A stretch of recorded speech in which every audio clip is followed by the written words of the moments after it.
Welcome to day 1 of our Rwenzori Mountain Central Circuit trek. Today, after getting our guides and porters organized, we set off with some nervous anticipation to Nyabatabi Hut.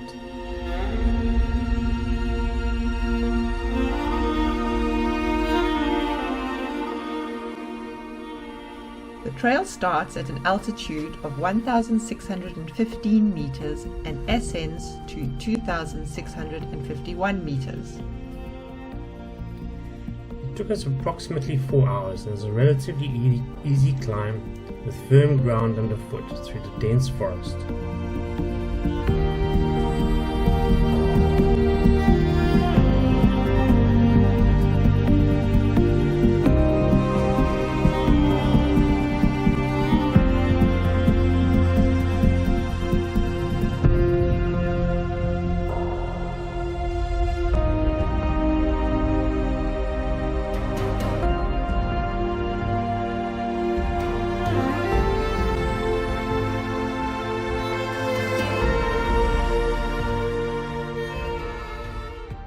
Along the way, we saw a variety of flora and fauna, including chameleons, birds and beautiful butterflies.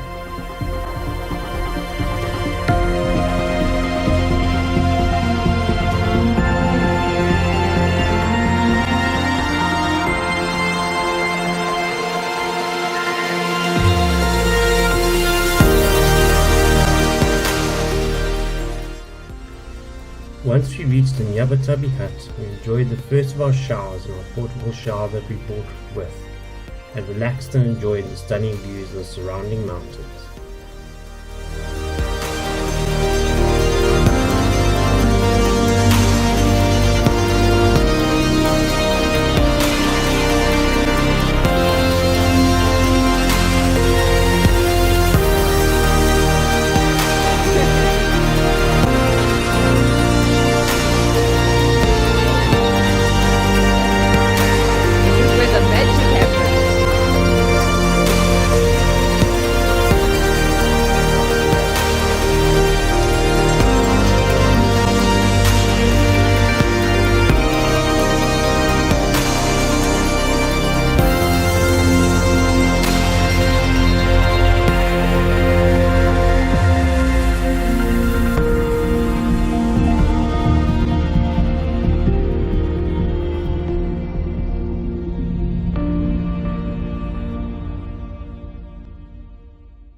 Day 2 took us from Nyabatabi Hut to John Matt Hut.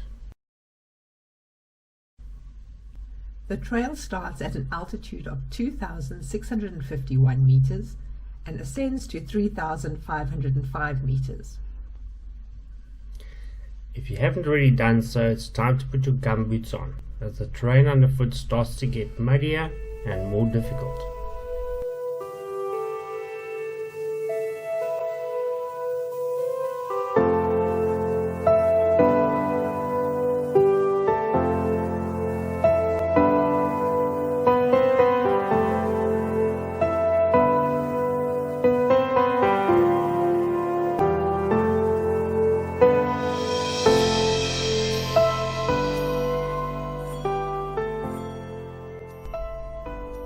The hike took us 7 hours, and it is a more challenging climb through woodlands and heather zones.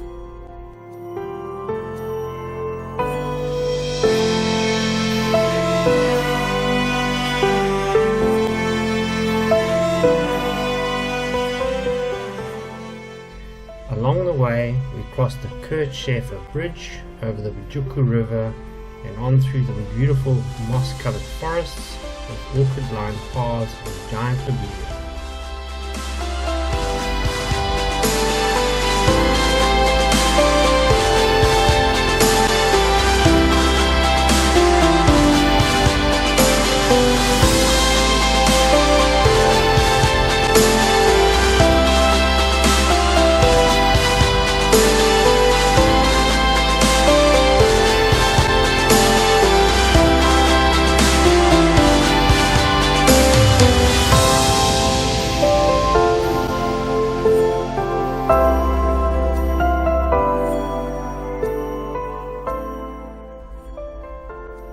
reaching the John Matt hut, we relaxed and enjoyed the stunning views of Mount Stanley and Mount Baker soaring above us as the mist rolled in and out.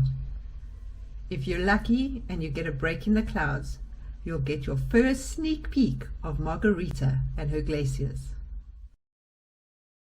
Day 3 starts at 3,505 meters and ascends to 3,962 meters at Bajuku Hut, as the altitude starts to take its toll and the air becomes thinner.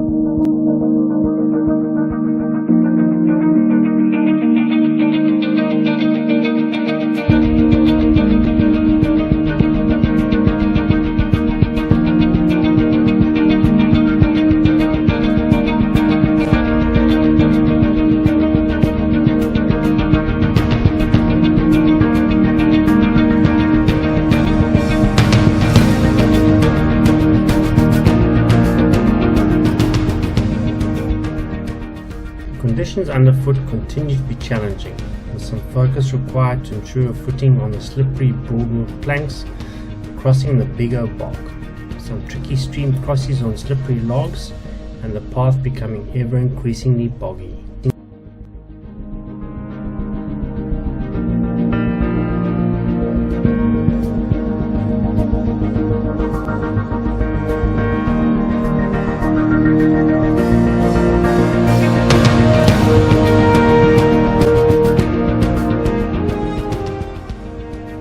The hike took us 7 hours and is a challenging climb through the heath and moorlands with lots of mud.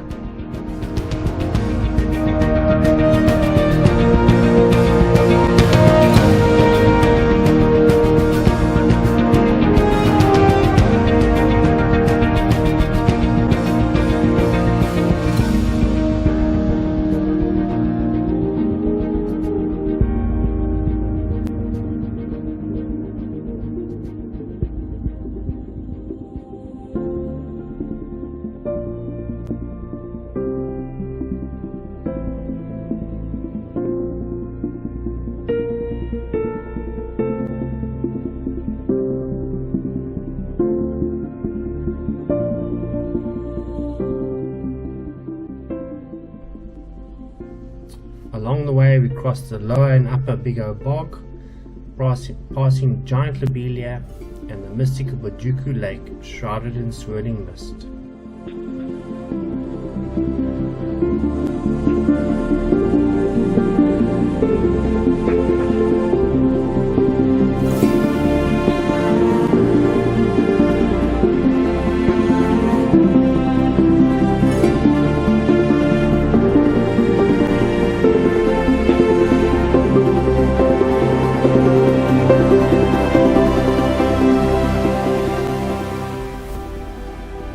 Once we reach Bajuku Camp, we relax and enjoy the stunning views of Mount Baker and Mount Speke, which peek out from behind the clouds, only to disappear again.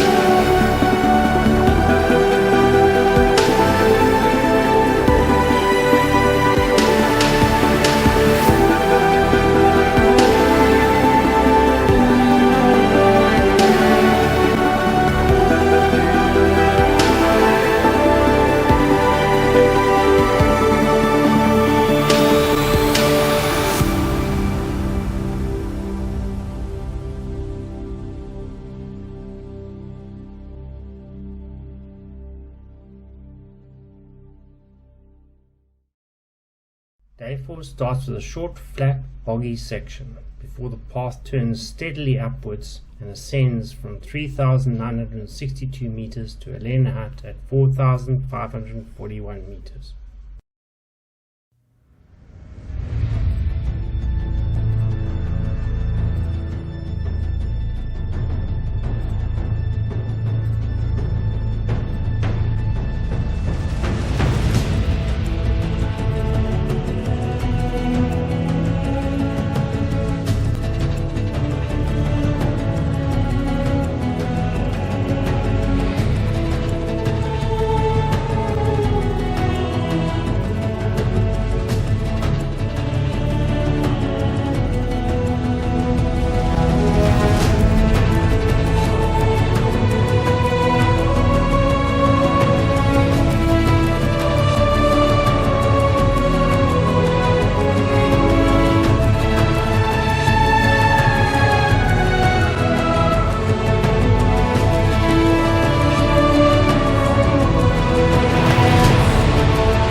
The hike took us 5 hours, and the terrain is very steep, passing through giant groundsels and lobelia alpine zones, and finally onto the black granite rock. With each step upwards there is less and less oxygen.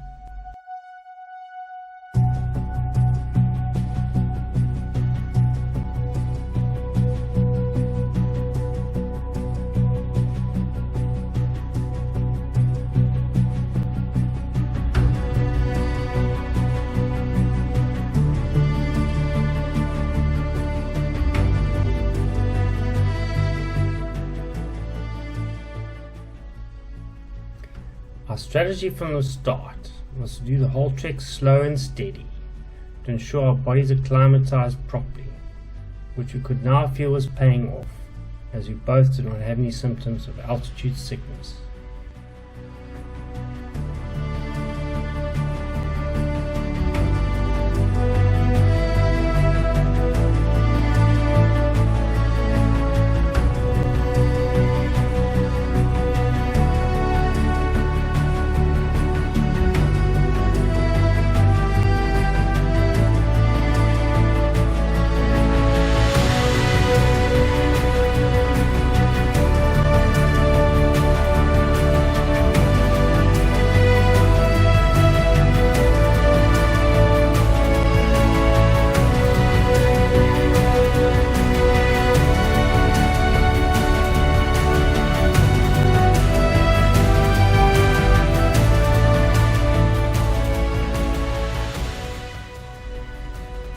Once we reached Elena Hut, we took in the spectacular but intimidating mountain scenery in anticipation for the summit attempt the next morning.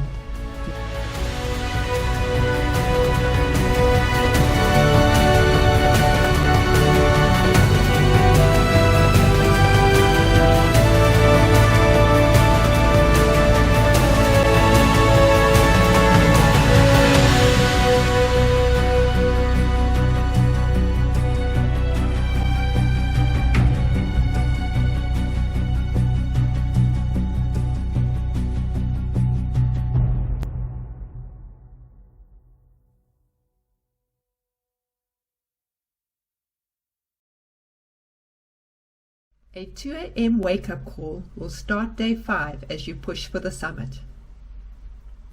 The trail starts at an altitude of 4,541 meters and ascends to the Margherita peak at 5,109 meters before descending via Elena Hut to Katandra Hut at 4,023 meters.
The terrain is very steep, passing through slippery, broken granite rock sections, several rock climbing pitches of approximately alpine grade AD, and over the Stanley and Margherita glaciers.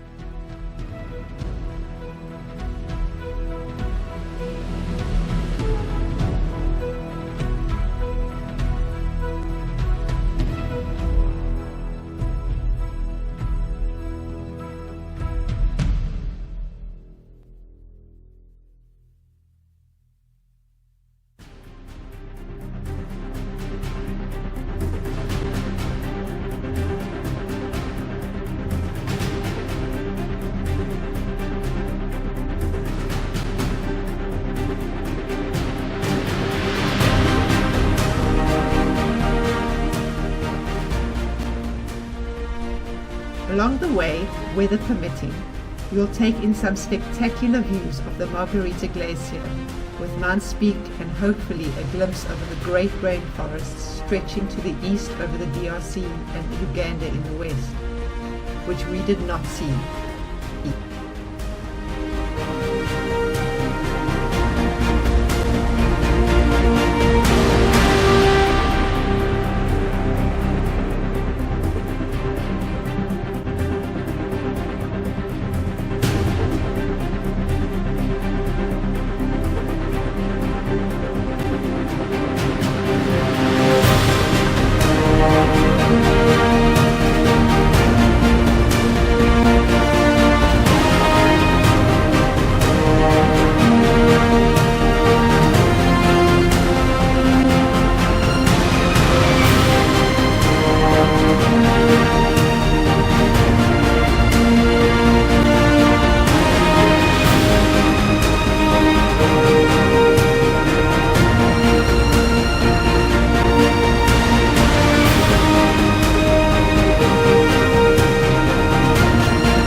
This day is very challenging, and in bad weather conditions, the climb took us 6 hours to Margherita Peak, another 6 hours back to Elena Hut, and then 5 hours to Katandra Hut.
Exhausted but safe at Katandra Hut, relax after an extreme day and watch the mist roll in and out over the beautiful Katandra Lake.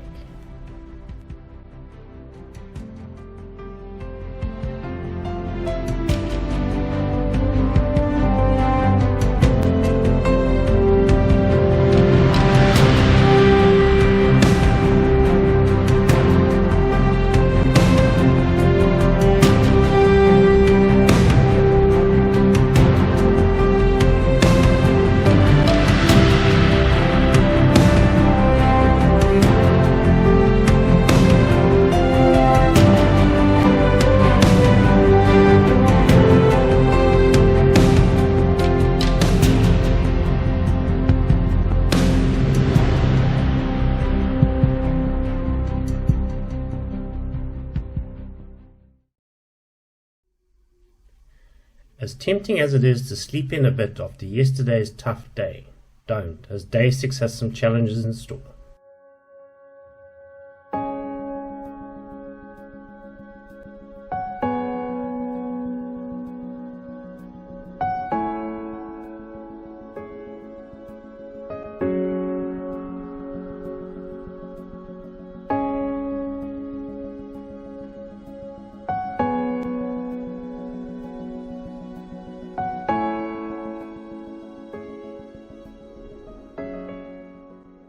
trail starts at an altitude of 4,023 meters and climbs to the Freshfield Pass at 4,282 meters before descending to Guy Yeoman Hut at 3,505 meters.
The terrain is difficult underfoot, with some tricky rocky ascents and descents which are slippery in the wet.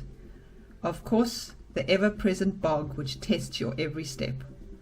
There are also several tricky river crossings.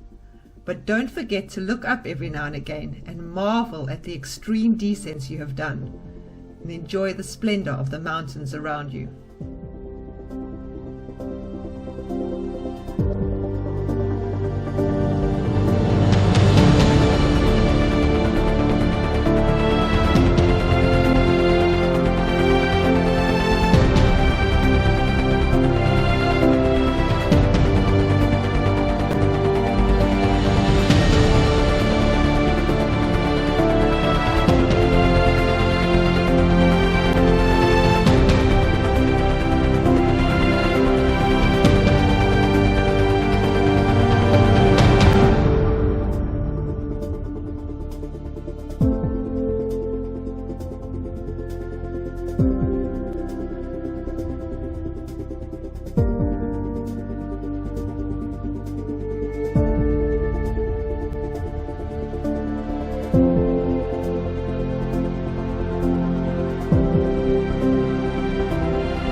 This day is very challenging, especially after yesterday's long summit day, and took us 8 hours to complete.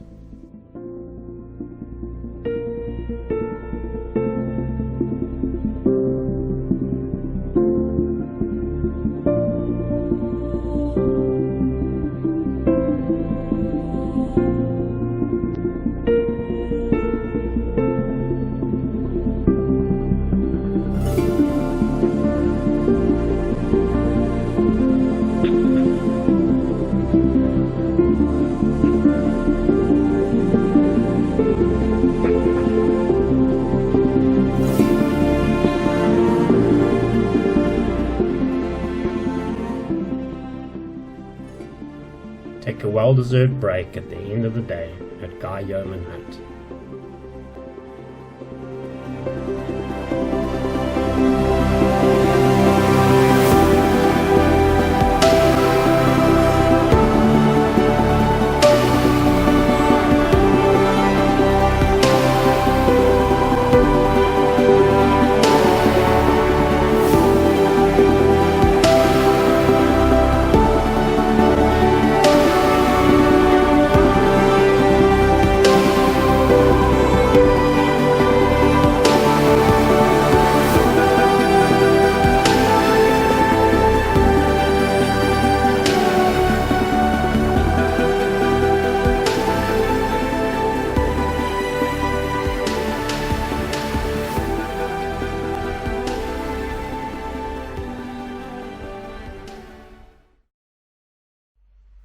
Today we hiked from Guy Yeoman Hut back to Nyabatabi Hut.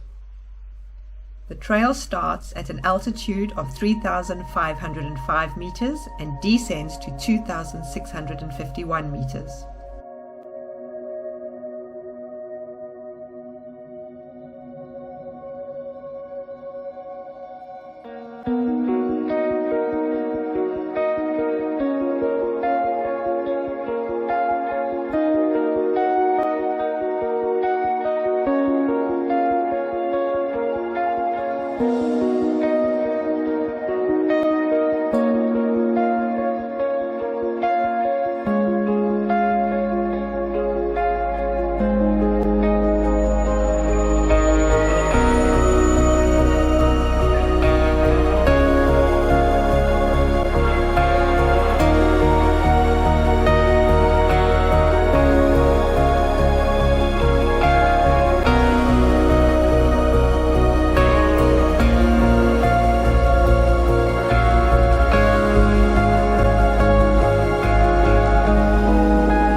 The terrain eases off a bit, but there is nonetheless still slippery rocky sections and flooded paths to contend with.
First day is relatively easy considering what you've come through. It took us 6 hours.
Back at Nyabatabi Hut, you can begin to reflect on the magnitude of what you've achieved.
guide Ezra thanked us for completing the central circuit, and he admitted he had doubts that we would make it.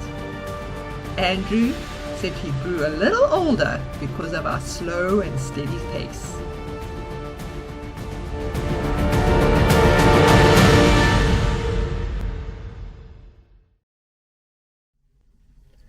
The trail starts at an altitude of 2,651 meters and descends to the start at 1,615 meters.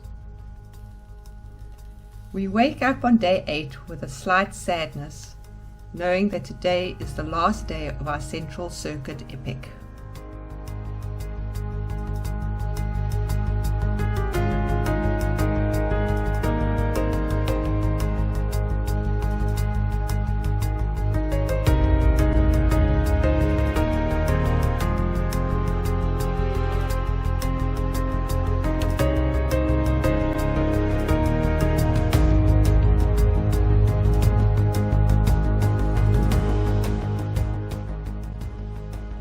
This day is easy underfoot, and you'll find your steps are light and easy as you race over the firm terrain.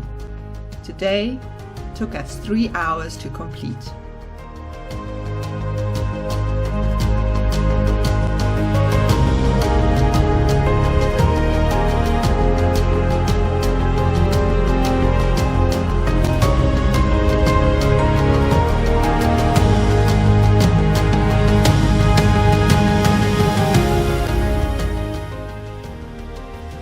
Back at the start, the true significance of what you have achieved will hit home in a flood of emotion and gratitude, not only for what you've done, but for all those who helped make it happen.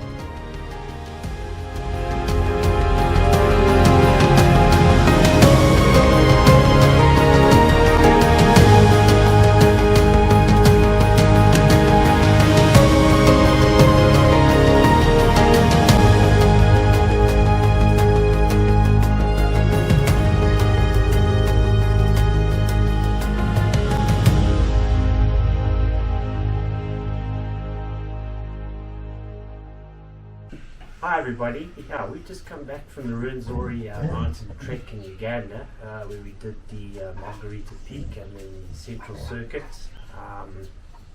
What a fantastic trip, really beautiful. I've done some mountains in South America and I've done some mountains in Europe. I've also done Kilimanjaro, and this was a tough one. And let's hear what Michelle has to say as well. I haven't done anything like this before. I've just done hikes, never altitude. So this was something different. Very hard, but beautiful. We kind of decided to make the video because we thought we would have liked to have known what to have taken. So Anthony's going to explain from that side of the table, and hopefully it's interesting to you. Yeah, we did a lot of research in the beginning and looked at a lot of videos, but there's always lessons learned from doing the actual trip. So we'll just take you through what we took and what we thought was useful. So I did take some ice climbing boots for the summit day. You can use normal hiking boots and then just get the strap-on crampons. These are the clip-on ones, but you're going to need a pair of these for the glacial work. That's essential. Then obviously, ice axe, you're going to need it again for the glacier, but it's also very useful on the rocky sections, especially if they're covered in snow and slippery. You're going to need this walking an axe to balance you. That's also essential. Right, then what's also essential is a climbing harness, and I would strongly suggest taking a belay device with you, or a descender. What was also very useful is these trusset loops. There's some fixed rope work you're going to need to do, and it's very useful to have these handy for ascending and descending as well. There are a number of rock pitches on the summit day, which are very difficult to say, but about a grade 13 or 14, and they can be very difficult if the rock is slippery and it's been snowing, etc. And then your ice climbing boots and your big thick gloves. So take that along. We did take helmets with us. Maybe not essential, but I think it's worthwhile taking them along. Trekking poles, also very useful. You know, the terrain is really difficult going. It's muddy, it's wet, it's slippery, it's steep up, it's steep down, so it's really essential for balance. Also, there's a lot of, you know, boggy sections where you're having to try and balance and stuff, so I really recommend you take a pair of trekking poles along. Obviously also essential then is your head torch. You'll use this every evening, and obviously for the summit day you'll be leaving at 2 o'clock in the morning, so take one of these, take spare batteries as well. What also came in very handy was a lantern. The huts generally don't have lights, or they don't bring paraffin lamps of any type or form, so these are very nice for having your dinners or lighting up your room to help you pack. They can be quite dark in those huts. We took ski goggles, but I think normal sunglasses would do. We didn't have a lot of sun, so we didn't really use them that much, but obviously essential to take along in any case. Battery banks, essential. There's nowhere in any of the huts to charge any of your camera equipment, so you know, make sure you take along battery banks and enough of them. This is a 20,000 milliamp hour, and this lasted us 8 days charging 3 cameras. So this is an example, but just do your maths yourself and make sure you take enough. Waterproof cases for your video cameras. Cameras absolutely essential if you want to get any kind of a video footage. We were filming most days in the rain, so really essential. Without these you're going to get very little footage en route, so make sure you're taking a waterproof casing, you know, or GoPro waterproof casing, whatever it might be. So yeah, really essential. Yeah, sleeping bags. This is a down bag. It's rated to -20. This was perfect for the trip. It's not getting down to those sort of temperatures, but it's just nice to be nice and warm in the huts. It does start to get cold at the higher altitudes. We did take a smaller bag. This was rated to 5 degrees. But even with the liner, it wasn't warm enough, so rather get yourself a nice warm down bag. In our water bladders, we took a 3-liter water bladder, and on some days we even had a 1.5-liter bottle of water, you know, so we drank a lot of water.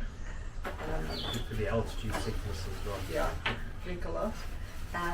We did take gaiters, but we only used these on the summit day. The rest of the time we didn't use them.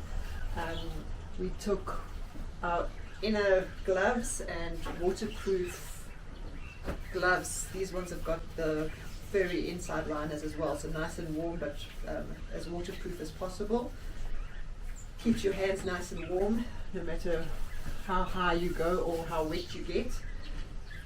We took a fluffy hat, but also a little bit waterproof on the outer sides, and a sun hat as well.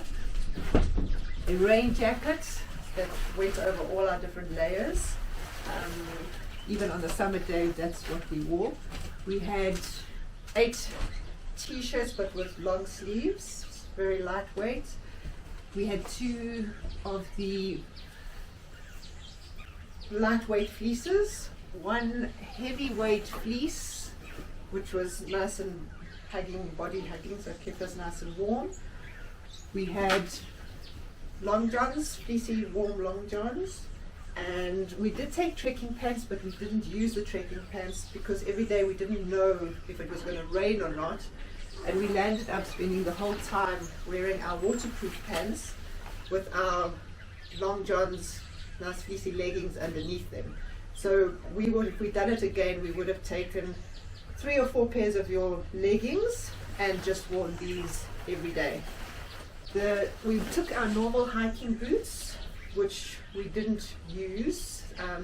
They recommended we hire gum boots, which we were reluctant to do, but very grateful we did, because we spent the whole time in gum boots. So it is well advised to actually go and buy yourself a good pair of gum boots with a good tread, and you'll just do this whole trek in gum boots apart from the summit day. And then we had normal shoes for evenings. Our socks, we took 8 pairs of liners and 4 pairs of medium socks, but we would actually take probably 6 pairs of the medium socks, would have been good, and 1 thick pair for summer day. And then we had a down jacket for the evenings. And have I forgotten anything? Oh yes, the waterproof bags, very important. We took a 13 litre and 20 litres, and that basically our sleeping gear went in, our clothes went in. The only thing we didn't put in was our medical kit and our shoes for the evening, which we should have put in. When we started the trek, the water was very low, and as we continued the trek, it rained so much that the river's levels rose, and the poor porters who carry your duffel bag with all of your gear inside it, the water was so high that they couldn't keep your bags dry. So whatever was inside the bags and was not in one of these got wet. So it would have been advisable just to put shoes, medical, everything into your bags, because then you're guaranteed a nice dry clothes and at the next hut. I don't know, did I leave anything out? That's about it. Yeah. Hopefully it's helpful to you to know what we felt essential. If you're heading that way, good luck. It's as we said, it's very, very beautiful scenery, but very, very tough going. The walking is tough, the summit day is tough, so yeah, be prepared, but enjoy it. Yeah.